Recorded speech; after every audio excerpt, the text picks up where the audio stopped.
Hello welcome to Sairam kitchen. Sairam கிச்சனில் இப்போ நம்ம பார்க்க போகிறது வந்து தட்டு வடைன்னு சொல்கிறேன். இந்த எள்ளடை தான் பார்க்க போகிறோம். அதுக்கு பாருங்கள், இட்லி அரிசி அந்த 5020ன்னு சொல்லுவோம் பார்த்தீங்களா, அதுதான்.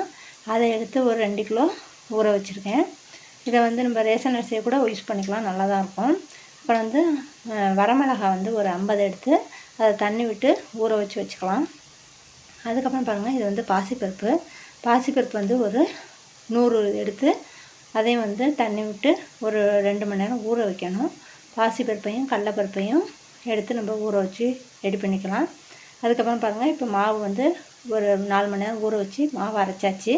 இது வந்து ஒரு 2 மணி நேரம் நல்லா ஊறிடுச்சு. இதுவும் நல்லாவே ஊறிடுச்சு. அதுக்கப்புறம் பாருங்கள், இது வந்து மிளகு வந்து பொடி பண்ணி வச்சுருக்கோம். அதுக்கப்புறம் பெருங்காயம், இது வந்து எள்ளு, கருப்பு எள் போட்டுக்கிட்டால் நல்லாயிருக்கும் வாசனையாக. உப்பு தேவையான அளவு போட்டுக்கலாம். வெண்ணெய் கொஞ்சம் போட்டுக்கணும். இது வந்து பொட்டுக்கலமாகும். இதுதான் பாருங்கள் நம்மளுக்கு தேவையான பொருள்னு பார்த்தீங்கன்னா இதுதான்.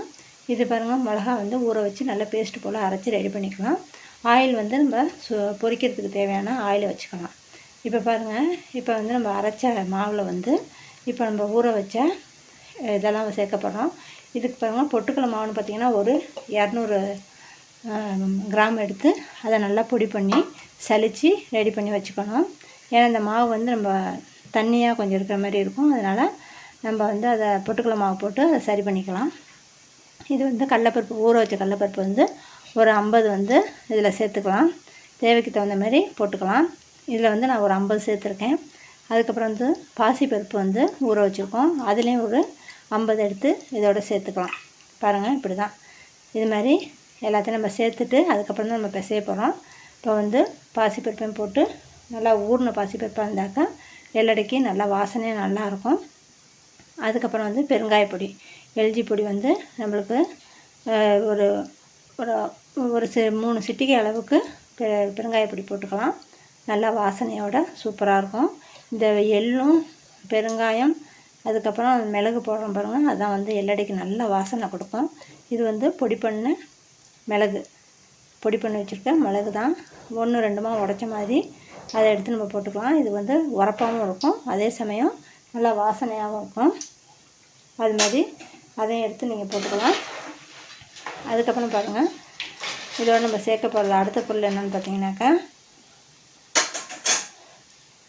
இந்த எள்ளு சேர்த்தாச்சு. கருப்பெள்ளு, வெள்ளெள் போடலாம், ஆனால் கருப்பெள் வந்து நல்லா வாசனையாக இருக்கும். இது வந்து நயமான எள்ளு, அதனால் நான் வந்து அப்படியே போடுறேன். நீங்கள் வந்து தண்ணி விட்டு அலசிட்டு கூட போட்டுக்கலாம். கல் மண் இல்லாமல் பார்த்து போட்டுக்கோங்க. ஜீரகம் வந்து ஒரு 25 இதுக்கிட்ட எடுத்து போட்டுக்கோங்க. பாருங்கள், இதுக்கு தான் வந்து இப்போ நம்ம எல்லாமே சேர்த்தாச்சு. இதுக்கு தேவையான அளவு நம்ம உப்பு போட்டுக்கணும். பார்த்துட்டு பிசைஞ்சிக்கிட்டு நம்மளுக்கு பத்தலைன்னா கூட நம்ம உப்பு போட்டுக்கலாம். இது மாதிரி உப்பு போட்டு நம்ம எல்லா மாவையும் இப்போ ரெடி பண்ணியாச்சு. இப்போ வந்து நம்ம வந்து அரைச்சி வச்ச மிளகா பேஸ்ட்டை வந்து அதோடு சேர்த்துக்கலாம். இது பாருங்கள், மிளகா பொடியும் போட்டுக்கலாம். ஆனால் வந்து இது மாதிரி அரைச்சி போடும்போது இந்த மாவோடு சேர்ந்து அது நல்லாயிருக்கும். அதனால் அரைச்சி வச்ச பேஸ்ட்டு போட்டோம்னா இன்னமும் நம்ம கலரும் கூட அதுக்கு நல்லா கிடைக்கிது. அதனால தான் அரைச்சி போடுறோம். இது மாதிரி அரைச்சி எல்லாத்தையுமே போட்டு இப்போ வந்து நம்ம மாவு வந்து பிசைகிற பக்கத்தில் வச்சாச்சு. இதுக்கு வந்து ஒரு 200 ml வந்து இது எடுத்துக்கணும், வெண்ணெய் எடுத்துக்கணும். அந்த வெண்ணெய் போடும்போது தட்டை வந்து செவக்காமல் நல்லா பிசுபிசுப்பு தன்மை ரொம்ப இல்லாமல் நம்ம தட்டுறதுக்கும் நல்லாயிருக்கும். அதனால தான் வெண்ணெய் சேர்க்குறோம். வெண்ணெய் சேர்க்கும்போது தட்டை வந்து நல்லா வெள்ளையாகவே இருக்கும், நல்லாவும் இருக்கும், பொறுப்பாகவும் இருக்கும். அதனால் அதையும் போட்டு நல்லா நம்ம இது மாதிரி நல்லா பிசைய போகிறோம். இப்போ வந்து இது மாதிரி நல்லா நம்ம பிசைஞ்சு எடுத்துக்கணும். பாருங்கள், இப்படி தான் இருக்கும். கொஞ்சம் தளதளப்பாக தான் இருக்கும். நம்ம பொட்டுக்கடலை மாவு போட்டு பிசைகிறதுனால அப்புறமேல அது வந்து நல்லா நம்மளுக்கு இறுகி வந்துடும். இது மாதிரி நல்லா பிசைஞ்சு எடுத்துக்கோங்க. இந்த தட்டை செய்கிறது ரொம்ப ஈஸிங்க. இது எப்படின்னாக்கா, நம்ம வந்து பச்சரிசி மாவை வாங்கி அதை இடித்து அதுக்கப்புறம் வறுத்து அதுக்கப்புறம் தட்டை செய்கிறதெல்லாம் ரொம்ப ரிஸ்க்கான வேலையாக இருக்கும். இது வந்து ஈஸியாக நம்ம வீட்டிலையே நம்ம தேவைப்படும் போது நம்ம ஈஸியாக இந்த பக்குவத்தில் செஞ்சோம்னா இந்த தட்டை ரொம்பவே நல்லாயிருக்கும். நல்லா காரசாரமாக சூப்பராக இருக்கும். நீங்கள் வந்து வீட்டில் வந்து இதை செஞ்சு பாருங்கள். இப்போ வந்து இந்த தீபாவளிக்கு வந்து இதை செஞ்சு பாருங்கள். செஞ்சு பார்த்துட்டு எப்படி இருக்குங்கிறத கமெண்ட் பண்ணுங்கள். இது மாதிரி பாருங்கள், இப்போ வந்து நம்ம பொட்டுக்கடலை மாவு போட்டு நல்லா பிசைஞ்சாச்சு. ஆனால் இப்போ தண்ணி விட்ட மாதிரி தான் இருக்கும். ஆனால் கொஞ்சம் நேரத்தில் அது வந்து இறுகி வந்துடும். இது மாதிரி நீங்கள் நல்லா பிசைஞ்சு எடுத்துக்கோங்க. பாருங்கள், இப்போ மாவு நம்மளுக்கு நம்ம நல்லா ரெடி ஆயிடுச்சு. இப்போ வந்து அதை வந்து நம்ம வந்து ஒரு தட்டில் வந்து தட்டி அப்படியே தட்டோடையே வந்து நம்ம அந்த ஆயிலில் விட்டுடலாம்.